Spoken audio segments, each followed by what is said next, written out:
बिस्मिल्लाहिर्रहमानिर्रहीम। Dear students, अस्सलाम वालेकुम। उम्मीद है आप लोग खैरियत से होंगे। पिछले लेक्चर में जो है हमने डिस्कस किया विजन एंड मिशन स्टेटमेंट को विद एग्जांपल्स। तो आज जो है हम एनवायरमेंटल स्कैनिंग या एनवायरमेंटल असेसमेंट की तरफ जो है हमारा नेक्स्ट लेक्चर है।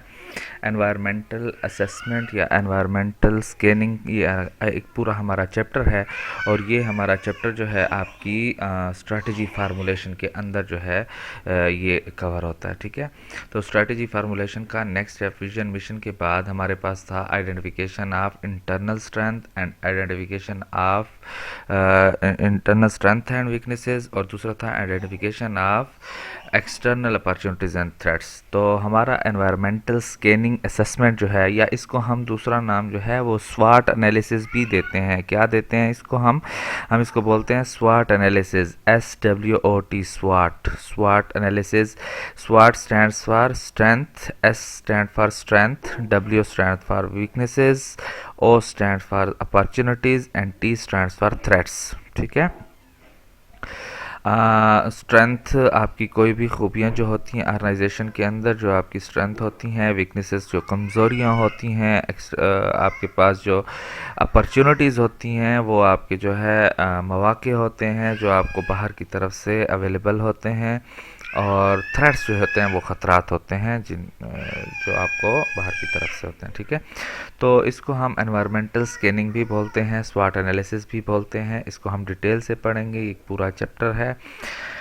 और क्या होती है एनवायरमेंटल स्कैनिंग? हम कहते हैं the monitoring, evaluating and disseminating of information. ठीक है, इंफॉर्मेशन यानी आप from the internal and external environment to key people within the द फर्म, यानी ऑर्गेनाइजेशन के अंदर जितने लोग होते हैं उनको इंफॉर्मेशन देना। ठीक है, इंटरनल और एक्सटर्नल एनवायरनमेंट्स की यानी इंफॉर्मेशन की मॉनिटरिंग करना, ठीक है, निगरानी करना, उसको एवलुएट, उसका जायज़ा लेना, एंड डिसमिनेटिंग, डिसमिनेटिंग मतलब फैलाओ। ठीक है, यानी उस आप इंफॉर्मेशन का फैलाओ कहाँ तक, यानी जो ऑर्गेनाइजेशन के लोग हैं वहाँ तक पहुँचाना कि हमारे पास कौन सी इंटरनल स्ट्रेंथ एंड वीकनेसेस हैं, कौन सी हमारे पास एक्सटर्नल अपॉर्चुनिटीज़ और थ्रेट्स हैं। ठीक है, आपके इंटरनल स्ट्रेंथ एंड वीकनेसेस या इसको हम बोलते हैं इंटरनल फोर्सेस, या हम इसको बोलते हैं controllable factors in any organisation. ठीक है, इंटरनल स्ट्रेंथ एंड वीकनेसेस, यहाँ पे आप गौर से सुने, इंटरनल स्ट्रेंथ एंड वीकनेसेस को हम कंट्रोलेबल फैक्टर्स भी बोलते हैं। फिर आगे मैं डिस्कस करूंगा कि क्यों इनको कंट्रोलेबल फैक्टर बोलते हैं। इंटरनल स्ट्रेंथ एंड वीकनेसेस को हम कंट्रोलेबल फैक्टर्स भी बोलते हैं। ठीक है, और एक्सटर्नल अपॉर्चुनिटीज एंड थ्रेट्स या एक्सटर्नल एनवायरनमेंट्स जो हैं आपके, वो आपके अनकंट्रोलेबल फैक्टर्स हो जाते हैं। ठीक है, लेकिन हमें उनका पता होना चाहिए कि कौन से वो हमारे पास एक्सटर्नल एनवायरनमेंट हैं और हमारे पास कौन से इंटरनल एनवायरनमेंट या हमारे पास कौन सी इंटरनल स्ट्रेंथ एंड वीकनेसेस हैं। ठीक है, तो इसमें हम डिटेल से इन दोनों को पढ़ेंगे, इंटरनल असेसमेंट या इंटरनल असेसमेंट के साथ इसको हम कंट्रोलेबल फैक्टर्स भी बोलते हैं, या इसको हम internal strength and weaknesses of any organisation भी बोल सकते हैं। दूसरा हमारे पास है एक्सटर्नल असेसमेंट। एक्सटर्नल असेसमेंट को हम एक्सटर्नल अपॉर्चुनिटीज़ एंड थ्रेट्स भी बोल सकते हैं, और इसको हम एक्सटर्नल असेसमेंट को अनकंट्रोलेबल फैक्टर्स भी बोलते हैं। ठीक है, तो इनको हम डिटेल से आगे जो है डिस्कस करते हैं। नेक्स्ट स्लाइड में आप देखें, हमारे पास जो है सॉरी, ये हमारे पास एग्जांपल। अच्छा, इधर इसके बाद हमारे पास आ जाता है इंटरनल असेसमेंट। ठीक है, हमारे पास दो मैंने आपको कहा, इंटरनल असेसमेंट या इसको हम कंट्रोलेबल फैक्टर्स भी बोलते हैं। तो इंटरनल असेसमेंट को फर्स्ट हम जो है डिस्कस करते हैं, और उसके बाद फिर हम एक्सटर्नल असेसमेंट की तरफ आएंगे, या एक्सटर्नल या अनकंट्रोलेबल फैक्टर्स की तरफ आएंगे। ठीक है, इंटरनल असेसमेंट क्या होती है? डेफिनेशन आप देख लें, आइडेंटिफाइंग। ठीक है, इसमें हम इंटरनल असेसमेंट को यानी कंट्रोलेबल फैक्टर्स को आइडेंटिफाई करते हैं, मॉनिटर करते हैं, निगरानी करते हैं उनकी, एंड एवलुएटिंग यानी उनका जायज़ा लेते हैं the internal strength and weaknesses, अपनी ऑर्गेनाइजेशन के इंटरनल जो स्ट्रेंथ हैं उनको। तो वो कहते हैं internal strength and weaknesses are essential for the success of any business. ठीक है। तो ये आपकी किसी भी ऑर्गेनाइजेशन की सक्सेस के लिए इंटरनल स्ट्रेंथ और वीकनेसेस का पता होना जो है वो बहुत ज़रूरी है कि हमारी ऑर्गेनाइजेशन के अंदर हमारे पास कौन से स्ट्रेंथ हैं, कौन सी वीकनेसेस हैं। जब आपको पता नहीं होगा हमारे पास कौन सी वीकनेसेस हैं, तो आप उन वीकनेसेस को ओवरकम कैसे करेंगे, उन वीकनेसेस को ख़त्म कैसे करेंगे। तो यानी इंटरनल असेसमेंट बहुत ज़रूरी है। आपको पता होना चाहिए कि हमारे पास कौन से इंटरनल जो है वो हमारे पास वीकनेसेस हैं और कौन सी हमारे पास स्ट्रेंथ्स हैं। तो आपके पास डिफरेंट डिपार्टमेंट्स हैं, ठीक है। उनमें हमारे पास यानी तमाम ऑर्गेनाइजेशन जो हैं उनके डिफरेंट फंक्शनल एरियाज़ होते हैं। फंक्शनल एरियाज़ होते हैं, उसके अंदर जो है वो जो उनकी एबिलिटीज़ होती हैं वो वेरी करती हैं। यानी किसी ऑर्गेनाइजेशन की कौन सा स्ट्रेंथ होता है किसी ऑर्गेनाइजेशन के, यानी all the organisation have different strength and weaknesses in the functional areas of business, ठीक है। यानी जितने भी फंक्शनल एरियाज़ होते हैं बिजनेस के, फंक्शनल एरियाज़ कौन से होते हैं, डिफरेंट डिपार्टमेंट्स जो होते हैं किसी भी ऑर्गेनाइजेशन के अंदर, यानी finance department, marketing department, management department, ठीक है, production department, research and development department, MIS department. तो डिफरेंट डिपार्टमेंट जो होते हैं उनकी जो स्ट्रेंथ और वीकनेसेस होती हैं वो डिफरेंट होती हैं। फॉर एग्ज़ाम्पल कोई ऑर्गेनाइजेशन होगी, उसकी प्रोडक्शन एबिलिटी जो है वो बहुत स्ट्रांग होगी, लेकिन जो है उसकी प्रोमोशनल और मार्केटिंग एबिलिटीज़ जो है वो वीक होंगी। इसी तरह सिमिलरली आपकी जो कुछ ऑर्गेनाइजेशंस हैं उनकी मार्केटिंग एफर्ट्स जो है वो बहुत ज़्यादा एक्सीलेंट होंगी, लेकिन उनका डिस्ट्रीब्यूशन चैनल जो है वो वीक होगा। तो इसलिए हम डिफरेंट ऑर्गेनाइजेशन की जो है स्ट्रेंथ और वीकनेसेस जो है वो कंसीडर करते हैं उसकी अपने बेसिस पे, और उसको हम यहाँ पे जो है इंफॉर्मेशन के तौर पे हम गैदर करते हैं कि हमारे पास कौन से इंटरनल स्ट्रेंथ एंड वीकनेसेस हैं। तो some of the key internal forces are as follows, यानी हमारे पास कौन से फंक्शनल एरियाज होते हैं जिनमें हमारे पास डिफरेंट जो है स्ट्रेंथ एंड वीकनेसेस होते हैं। तो वो हमारे पास हैं, यहाँ पे मैंने लिखे हैं। हमारे पास फाइनेंस में जो है फाइनेंस फंक्शनल एरिया है, मैनेजमेंट है, मार्केटिंग है, प्रोडक्शन है, रिसर्च एंड डेवलपमेंट है, और MIS यानी मैनेजमेंट इंफॉर्मेशन सिस्टम। तो इनको हम डिटेल से पढ़ेंगे कि इनमें जो है कैसे स्ट्रेंथ एंड वीकनेसेस कौन सी हो सकती हैं, क्या हो सकती हैं, और इनको हम जो है हम अलग से जो है फिर थारोली जो है इनको हम डिस्कस करेंगे। ये एक बहुत बड़ा टॉपिक हो जाता है। अच्छा, इसमें एक तो ये है कि आपका रिवाइज हो जाता है, आपने ये तमाम सब्जेक्ट्स पहले से पढ़े हुए हैं। फाइनेंस का भी इंट्रोडक्शन टू बिजनेस फाइनेंस आपने पढ़ा है, principles of management, principles of marketing, production, ये तमाम चीज़ें आपने पढ़ी हुई हैं। तो ये एक तो आपकी रिवीजन हो जाती है इसको पढ़ते हुए। दूसरा, आपको ये पता चल जाता है कि स्ट्रेंथ और वीकनेसेस हर डिपार्टमेंट्स के कौन से हो सकते हैं, इसमें मैं आपको डिटेल से ये बताऊँगा, ठीक है। तो सबसे पहले जो है हम डिस्कस करते हैं फाइनेंस को। ठीक है, सबसे पहले तो फाइनेंस में उसकी इंटरनल स्ट्रेंथ एंड वीकनेसेस पे आने से पहले मैं आपको बता दूं कि फाइनेंस क्या होता है। फाइनेंस आपने पहले पढ़ा है, सिंपली मैंने आपको कहा था management of funds is known as finance, ठीक है। यानी आपकी ऑर्गेनाइजेशन के अंदर जितने भी फंड्स होते हैं उनकी जो मैनेजमेंट है उनको ऐसे तरीके से यूटिलाइज़ करना कि आपके जो है इफ़ेक्टिव और एफिशिएंट यूटिलाइजेशन ऑफ रिसोर्सेज जो है वो आपकी अचीव हो जाए, ठीक है। तो उसको यानी आप अपने फंड्स को इस तरीके से इफ़ेक्टिव और एफिशिएंट यूटिलाइज़ करें कि आपके गोल्स जो हैं वो अचीव हो जाएं, तो उसको हम फाइनेंस बोलते हैं, ठीक है। उसको सिंपली आप क्या कह सकते हैं, management of funds is known as finance. इसको यानी एलोबरेट अगर आप करते हैं तो आप कहते हैं कि effective or efficient utilization of your funds to achieve the goals is called finance, ठीक है। There are 3 main functions of finance. आप फाइनेंस के अंदर जो है हम इसको फाइनेंस को मैंने पहले भी आपको बताया था कि अगर आप डिटेल से जानना चाहते हैं तो डिटेल से आप जो है फाइनेंस को through the components of its name भी जो है एलोबरेट कर सकते हैं। देखिए, फाइनेंस जो है it is the combination of different alphabets. Finance FINANCE, ठीक है। तो इससे जो है मैं आपको एलोबरेट कर देता हूँ फाइनेंस को। Finance F stand for forecasting of funds, ठीक है। F stand for forecasting of funds, यानी आप अपने बिजनेस को फोरकास्ट करें, फ्यूचर में हमारे पास कितना फंड्स जो है डिसाइड होगा, यानी to decide the source of capital. इसमें आप जो है सोर्स ऑफ कैपिटल जो है कि हम कहाँ से फाइनेंस अरेंज करेंगे, ठीक है, इंटरनल सोर्सेज से या एक्सटर्नल सोर्सेज से।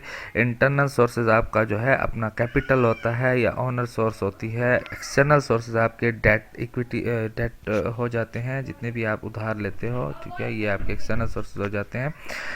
तो यानी ये फाइनेंशियल प्लानिंग इसमें जो है forecasting finance, F stand for forecasting of funds. तो फोरकास्टिंग ऑफ फंड्स में आप ये सब कुछ करते हैं, ठीक है। सेकंड है I, F I, I stand for investment of funds, ठीक है, इन्वेस्टमेंट ऑफ फंड्स। तो इन्वेस्टमेंट में जो है आपने क्या करना होता है फाइनेंस के अंदर, यानी फाइनेंस के अंदर आपने जब आप ये मालूम कर लेते हो कि हमें जो है फाइनेंस कैसे अरेंज करेंगे बिज़नेस के लिए, कितना फाइनेंस हमें दरकार है, तो नेक्स्ट स्टेप उसमें आ जाता है investment of funds. How to invest, when to invest and कि हमने जो है कैसे इन्वेस्ट करना है, कब इन्वेस्ट करना है, और कितनी अमाउंट में जो है हमने करंट एसेट में इन्वेस्ट करना है और कितनी अमाउंट में हमने फिक्स एसेट में इन्वेस्ट करना है। तो ये हमारा इन्वेस्टमेंट डिसीजन होता है। तो इसको हम बोलते हैं I stand for investment of funds, ठीक है। एन, इसके बाद आता है F I N, N stands for negotiation of funds, ठीक है, नेगोशिएशन या कंसल्टेशन, ठीक है। नेगोशिएशन मीन्स कि आप जो है consultation with other departments heads so as to take positive investment decision, यानी बातचीत से जो है अदर डिपार्टमेंट के साथ कम्युनिकेशन कोऑर्डिनेशन से जो है आप अपने इन्वेस्टमेंट डिसीजन की तरफ जो है पॉजिटिव जाएं, ठीक है। तो ये हमारे यानी मैनेजमेंट बाय ऑब्जेक्टिव की बात यहाँ पे आ जाती है, ठीक है, मैनेजमेंट बाय MBO, ठीक है। तो नेगोशिएशन यहाँ पे हो जाता है। A stand for allocation of funds, allocation of funds कि हमने जो है अपनी इन्वेस्टमेंट जो है हमारे पास हमारे फंड्स की, तो उसको एलोकेट कर देते हैं डिफरेंट हेड्स में कि हमने जो है मनी मार्केट में कितना इन्वेस्ट करना है, हमने कैपिटल मार्केट में कितना इन्वेस्ट करना है। मनी मार्केट, कैपिटल मार्केट आपने डिटेल में पढ़ा है, बिजनेस फाइनेंस में मैंने आप लोगों को पढ़ाया है, ठीक है। तो allocation of funds among the selected assets कि हमने जो है सिलेक्टेड एसेट में कितना कितना फंड्स जो है वो एलोकेट करना है, किस एसेट में कितनी हमने इन्वेस्टमेंट करनी है। तो A stand for allocation of funds. Next आता है N, N stand for net results, estimation of standard setting, ठीक है, यानी यहाँ पे हम जो है स्टैंडर्ड्स बनाते हैं कि नेट रिजल्ट्स आउटपुट जो है हमें जो है क्वालिटी स्टैंडर्ड्स के आ रहे हैं, कास्ट स्टैंडर्ड जो है हमें रिसीव हो रहा है या नहीं हो रहा है, यानी आपने जितना भी किया, फोरकास्ट किया, इन्वेस्ट किया, नेगोशिएशन, एलोकेशन ऑफ फंड्स, तो उससे जो है आपको आउटपुट रिसीव हो रहे हैं या नहीं हो रहे, ठीक है, ये आप देखते हैं इसमें फाइनेंस में, ठीक है। और उसके बाद सी है, C stand for controlling of funds, controlling of financial resources, ठीक है, यानी आपके जो फाइनेंशियल रिसोर्सेज हैं यानी फंड्स हैं आपके पास, ठीक है, तो उसको जो है कंट्रोल करना, ये भी फाइनेंशियल मैनेजर की इसमें आ जाता है कि आप जो है उसमें एक्चुअल स्टैंडर्ड एंड बजटिंग जो है बनाएं, उसमें जो है अपने फंड्स को कंट्रोल जो है वो साथ साथ करें, ठीक है। लास्ट में आ जाता है आपके पास एवोल्यूशन ऑफ फंड्स, ठीक है, एवोल्यूशन, एवोल्यूशन मीन्स जायज़ा लेना, आपने ऊपर जितना भी काम किया है उसका जायज़ा, यानी अगर आप जब जायज़ा लेते हैं उसकी मॉनिटरिंग करते हैं तो जहाँ पे चेंजेस रिक्वायर्ड होती हैं वहाँ पे आपने चेंज जो है ना वो लाना होता है, change required for improvement and value of the firm, ठीक है, यानी जो चेंज रिक्वायर होता है हमें इम्प्रूवमेंट के लिए अपनी ऑर्गेनाइजेशन की, अपनी फर्म की, तो वो चेंज जो है हम उसमें लेके आते हैं, change required for the improvement and value of firm. यानी जैसे मैंने आपको कहा success of today is no guarantee the success of tomorrow, आप एक दिन जो है प्लान करते हो कोई, तो ये ज़रूरी नहीं है कि आज के दिन तो वो इफ़ेक्टिव है, कल भी वो इफ़ेक्टिव होगा, ये ज़रूरी नहीं है। तो इसलिए आपको जो है चेंजेस साथ साथ जो है वो ज़रूरी हो जाती हैं, जहां आप देखते हैं कि अब हमें जो है ऑब्जेक्टिव अचीव नहीं हो रहे, तो आप जो है इसकी तरफ, चेंज की तरफ जाते हैं, ठीक है। जैसे मैंने कहा, पीटर ड्रकर कहता है, success of guarantee success of today is no guarantee the success of tomorrow. ठीक है, कि आज की जो सक्सेस है उसकी ये गारंटी नहीं है कि वो कल की भी सक्सेस होगी। ठीक है, तो चेंजेस जो है जहाँ पे आप मुनासिब समझें, रिक्वायर्ड हों for the improvement of company, वो एवोल्यूशन में फाइनेंशियल मैनेजर जो है वो चेंजेस भी उसमें लाता है। चेंजेस रिक्वायर्ड फॉर डिसीजन, यानी जो डिसीजन जो है रिक्वायर्ड होते हैं चेंजेस के लिए, यानी the evolution of things with standard जो है उसको हम जो है एवोलुएट कर लेते हैं, उसमें चेंजेस जो ज़रूरी होते हैं उसमें हम चेंजेस ले आते हैं। तो ये फाइनेंस को मैंने आपको थारोली डिस्कस कर लिया। उसके बाद जो है फाइनेंस को डिफ़ाइन करने के बाद ये भी मैं इसमें आपको बताता जाऊँ, मैंने जैसे आपको कहा इसमें डिटेल जो है आपको पिछले सब्जेक्ट को भी रिवाइज करने का मौका मिल जाता है स्ट्रैटेजिक मैनेजमेंट में। तो यानी फाइनेंस के 3 मेन फंक्शंस जो है हमने पढ़े थे। फाइनेंस के डिफरेंट फंक्शंस हैं। फाइनेंस जो हमारा डिपार्टमेंट है इसके डिफरेंट फंक्शंस हैं वैसे तो, लेकिन जो बेसिक हमारे पास 3 फंक्शंस हैं वो कौन कौन से हैं? वो हमारे पास है financing decision, investment decision and dividend decision. कौन कौन से हमारे पास? Financing decision, investment decision and dividend decision. यहाँ पे मैंने लिखे इसलिए नहीं है आपकी स्लाइड्स में क्योंकि ये चीज़ें आपने पढ़ी हुई हैं, फिर भी अगर आपको हैंड आउट की ज़रूरत हो तो मैं आपको जो है शेयर कर दूंगा। आप लोग मुझसे जो है पर्सनल में मैसेज कर लेंगे, मैं आप लोगों को जो है इसके हैंड आउट जो है वो सेंड कर दूंगा। ठीक है, यहाँ पे स्लाइड्स बहुत ज़्यादा बन जाती हैं तो इसलिए मैंने इनको लिखा नहीं है चूँकि ये आपने पहले पढ़े हुए हैं। ठीक है, तो फाइनेंसिंग डिसीजन में क्या होता है? फाइनेंशियल मैनेजर जो है इसमें डिसाइड करता है कि how to arrange the funds. ठीक है, यानी financing decision means how to arrange the funds, यानी हमने यानी what is the source to arrange the funds, यानी हमारे पास कौन सी सोर्सेज हैं फंड्स को अरेंज करने की। एक तो हमारे पास इंटरनल सोर्स होती है, एक हमारे पास एक्सटर्नल सोर्स होती है। तो ये फाइनेंशियल मैनेजर जहाँ से मुनासिब समझता है कि इंटरनली जो है हमें यूटिलाइज़ करना चाहिए अपने फंड्स को, या एक्सटर्नल जो है फाइनेंस हमें लेना चाहिए।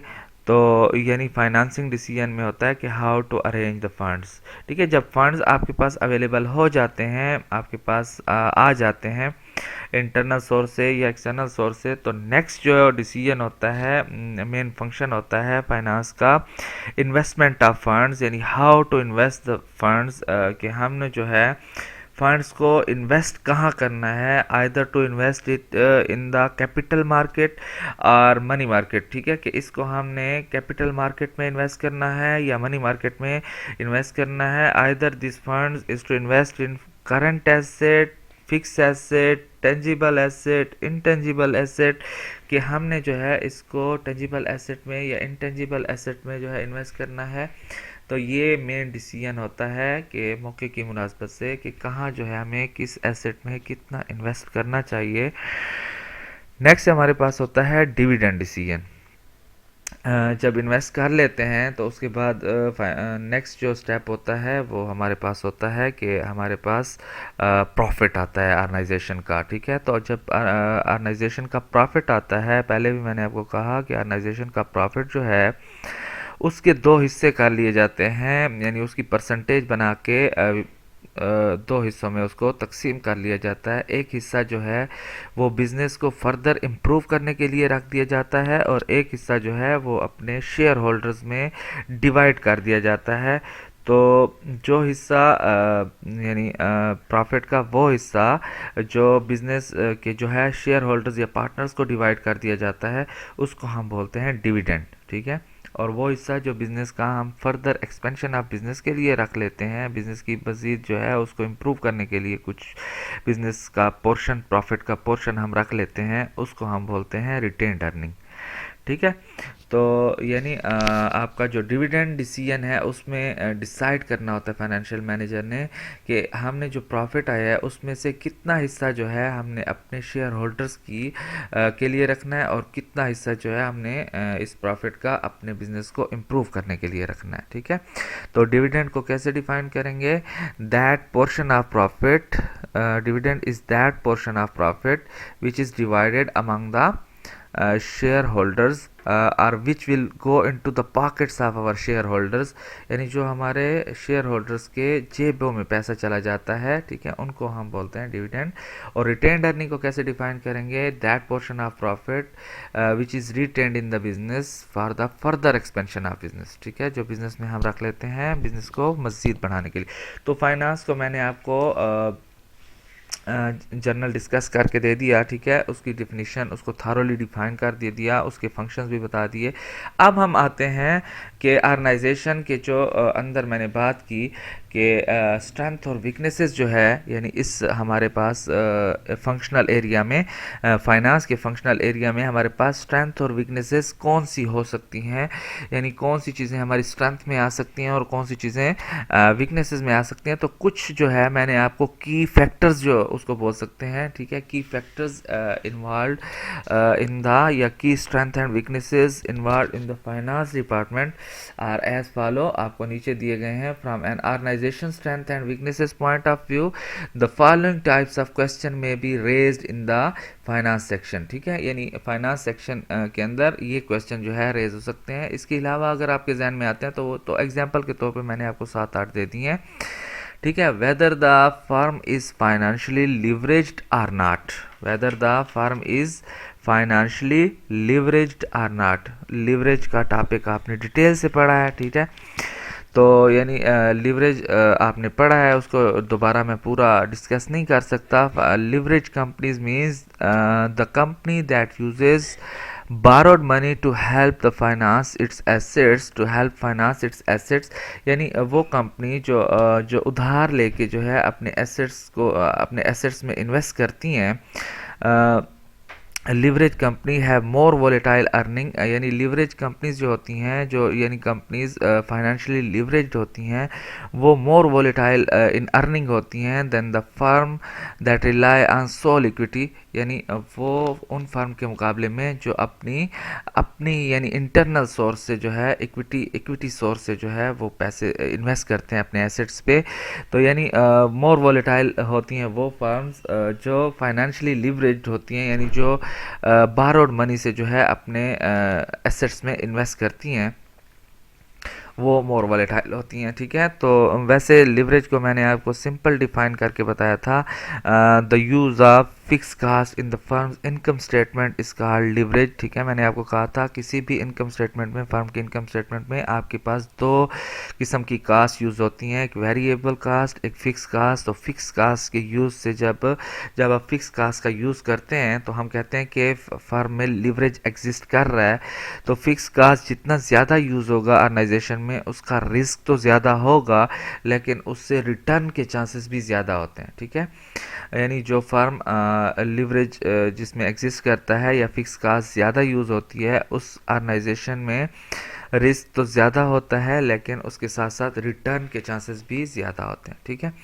तो यानी आपने देखना है कि फर्म जो है फाइनेंशियली लिवरेज है या नहीं है। अगर वो फाइनेंशियली लिवरेज है तो ये इसका स्ट्रेंथ है, अदरवाइज ये इसकी वीकनेस है, ठीक है। दूसरा हमारे पास मैंने यहाँ पे लिखा है आपको, does the firm have sufficient working capital R not, कि ऑर्गेनाइजेशन के अंदर जो है वर्किंग कैपिटल है या नहीं है, ठीक है। वर्किंग कैपिटल क्या होता है, इसको भी हमने पढ़ा था।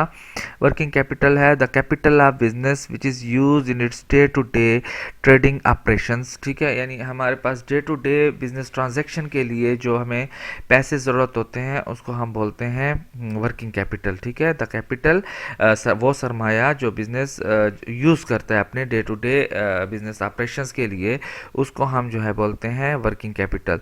तो क्या बिजनेस के पास वर्किंग कैपिटल है या सब का सब पैसा जो है बिजनेस में फिक्स एसेट में इन्वेस्ट कर दिया है और अपने डे टू डे ट्रांजैक्शन के लिए अब जो है उसके पास यानी बिजनेस को चलाने के लिए छोटे छोटे अखराजात जो होते हैं उसके लिए पैसे नहीं बचाए, तो ये इसका यानी इसका वीकनेस होगी। तो यहाँ पे हमने ये देखना है, does the firm have sufficient working capital, अगर उसके पास यानी सफिशिएंट वर्किंग कैपिटल है इन्वेंट्री परचेज करने के लिए, डे टू डे बिजनेस के जो अकाउंट्स पेबल हैं उनको पे आउट करने के लिए पैसे पड़े हैं, तो ये उसकी स्ट्रेंथ है। अदरवाइज उसकी वीकनेस है, अगर उसके पास वर्किंग कैपिटल नहीं है तो ये उसकी वीकनेस में आएगा, ठीक है।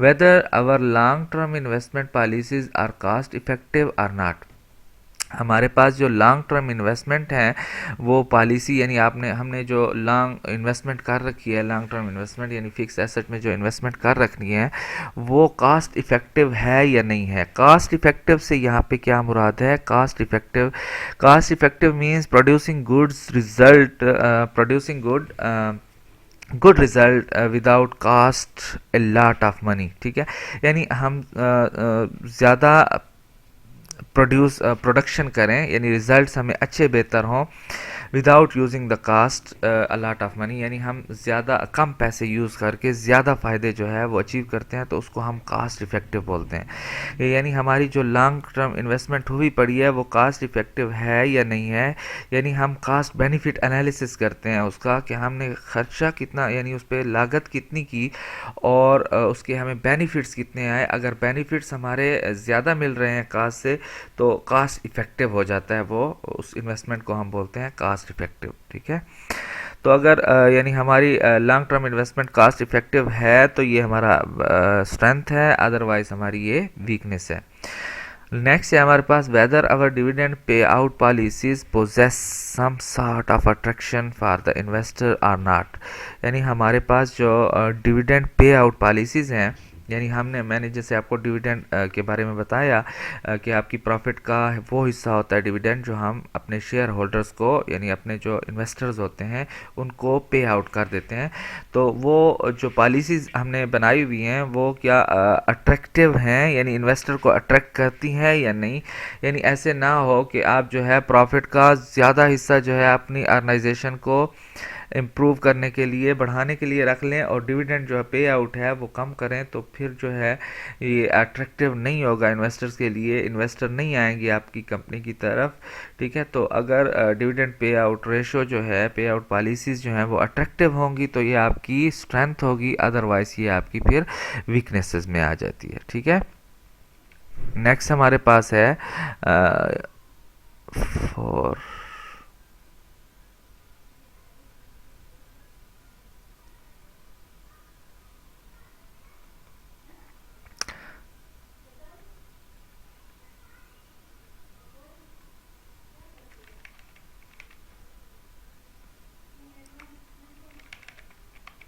इसको क्या हो गया अच्छा यहाँ पे कुछ मसला आ गया। ठीक है, अच्छा हमारे पास 4 पॉइंट्स ये हो गए और उसके बाद 5 पॉइंट में मैं आता हूँ। यानी 4 पॉइंट्स ये हो गए कि हमारे पास इसकी स्ट्रेंथ और वीकनेसेस में क्या आते हैं। उसके बाद हम इसको ये देखते हैं वेदर, इसको आपने साथ साथ लिख लेना है या मैं आपको शेयर कर दूंगा बाद में। 5 पॉइंट जो है उसमें आप देख लें whether the creditor condition are too much tight or not. ठीक है, whether the creditor conditions, creditor कौन होते हैं? क्रेडिटर वो होते हैं जिन लोगों से आप जो है उधार लेते हो अपनी ऑर्गेनाइजेशन के लिए, तो उसको हम क्रेडिटर बोलते हैं। तो वो कहता है कि वेदर द क्रेडिटर कंडीशंस के उन्होंने जो आपको लोन वगैरह दिए हैं उनकी कंडीशन बहुत ज़्यादा टाइट हैं या नहीं है। अगर उनकी जो कंडीशंस हैं जो उन्होंने उधार दिए हैं आपको वो बहुत ज़्यादा अगर टाइट हैं, ठीक है, तो ये हमारा एक वीकनेसेस होगी, ये हमारी वीकनेस है।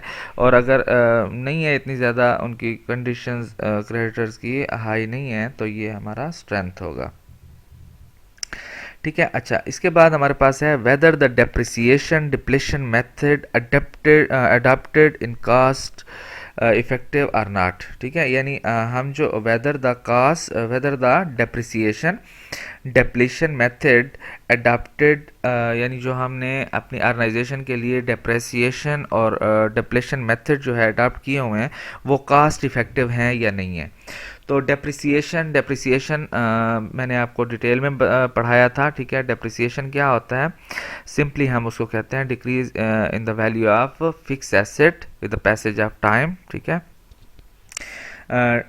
और यानी हम जो अपनी फ़िक्स एसेट को इस्तेमाल करते हैं तो इस्तेमाल की वजह से जब उसकी वैल्यू में कमी आती है तो उसको हम जो है डेप्रिसिएशन कहते हैं। All the fix asset are depreciable except land. फिर ये भी मैंने आपको बताया था कि हमारे तमाम जो फिक्स एसेट हैं वो डेप्रिसिएबल हैं, यानी उनकी वैल्यू में कमी आती है with the passage of time, with the usages of machinery. ठीक है, बिल्डिंग, तो यानी हम उसको जब यूज़ करते हैं या टाइम के साथ साथ उसकी वैल्यू में कमी आती है, उसको हम डेप्रिसिएशन बोलते हैं। डिप्लीशन यहाँ पे नई नई टर्मिनोलॉजी है, डिप्लीशन। डिप्लीशन बोलते हैं हम यानी आपके जो नेचुरल रिसोर्सेज होते हैं, जैसे कोयला है, ठीक है, ये नेचुरल रिसोर्सेज जितने भी हैं उनकी वैल्यू में जब कमी आती है तो उनको हम डिप्लीशन बोलते हैं, ठीक है। तो कंपनी यानी इसके लिए जौन सा डिप्रिसिएशन मेथड या डिप्लीशन मेथड, इसके फिर डिफरेंट मेथड हैं डिप्रिसिएशन के। डबल डिक्लाइनिंग बैलेंस मेथड है, मेकर्स है, स्ट्रेट लाइन मेथड है, ये हमने पढ़े थे अकाउंटिंग में, ठीक है। तो यानी उसने जो मेथड यूज़ किया हुआ है, क्या वो कास्ट इफ़ेक्टिव है या नहीं है। अगर वो कास्ट इफ़ेक्टिव है तो ये हमारा एडवांटेज यानी हमारे पास स्ट्रेंथ है, अदरवाइज़ ये फिर हमारे लिए वीकनेस है, ठीक है। उसके बाद हमारे पास नेक्स्ट है, whether the finance department have good communication and coordination with other departments or not. यानी हमारी जो फाइनेंस है वो उसका कम्युनिकेशन और कोऑर्डिनेशन जो है, बाहमी ताउन जो है, यानी कोऑर्डिनेशन कहते हैं बाहमी ताउन दूसरे डिपार्टमेंट्स के साथ अच्छा है या नहीं है। क्योंकि फाइनेंस जो है किसी भी डिपार्टमेंट में उसका जो रोल होता है वो स्पाइनल कार्ड की तरह होता है, यानी रीढ़ की हड्डी की तरह होती है। चूँकि हर डिपार्टमेंट का वास्ता होता है फाइनेंस डिपार्टमेंट के साथ, तो उसकी कोऑर्डिनेशन अगर दूसरे डिपार्टमेंट के साथ नहीं है तो ये भी हमारा एक जो है ड्रॉबैक होता है, या इसको हम वीकनेस बोलते हैं। अगर हमारा कोऑर्डिनेशन और कम्युनिकेशन दूसरे डिपार्टमेंट्स के साथ बेहतर है तो उसको हम कहते हैं कि ये हमारी एक स्ट्रेंथ है, ठीक है। तो ये हमारे पास डिफरेंट जो है पॉइंट्स थे जो हमारे पास फाइनेंस डिपार्टमेंट में अराइज हो सकते हैं, रेज हो सकते हैं कि हमारे पास इनमें से फाइनेंस डिपार्टमेंट में कौन सी स्ट्रेंथ या वीकनेसेस हैं।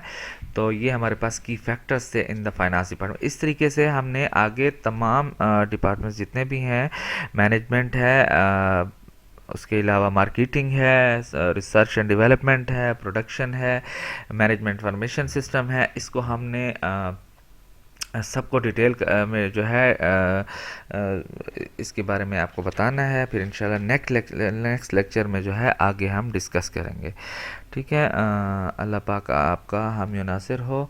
और बच्चे इसको लेक्चर्स को ध्यान से पढ़ा करें, ठीक है। साथ साथ एक अपना रजिस्टर या नोटबुक जो है वो लेके बैठा करें और उसको जो है साथ साथ नोट किया करें। देखें, इससे तो और भी ज़्यादा आसानी हो जाती है मेरे हिसाब से। जब आप क्लास लेक्चर लेते हो तो अगर आपसे कोई चीज़ स्किप हो गई तो वो आपसे चली जाती है।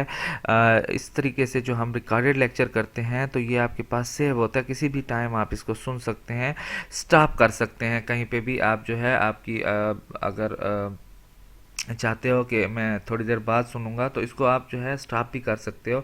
बार बार भी किसी जगह की समझ नहीं आती तो आप रिवर्स कर सकते हो, फॉरवर्ड कर सकते हो। तो ये मेरे ख्याल से आपके लिए ज़्यादा इफ़ेक्टिव है। आप अगर इसको जो है साथ साथ नोट्स बनाना चाहें तो आप जो है जिस तरीके से हम लेक्चर दे रहे होते हैं तो कापी पेन अगर आपके साथ हो तो आप जो है इसको आसानी से जो है आपके लिए अच्छे नोट्स भी बन सकते हैं, ठीक है। ओके, अल्लाह हाफिज़। इंशाल्लाह नेक्स्ट लेक्चर में फिर मिलेंगे।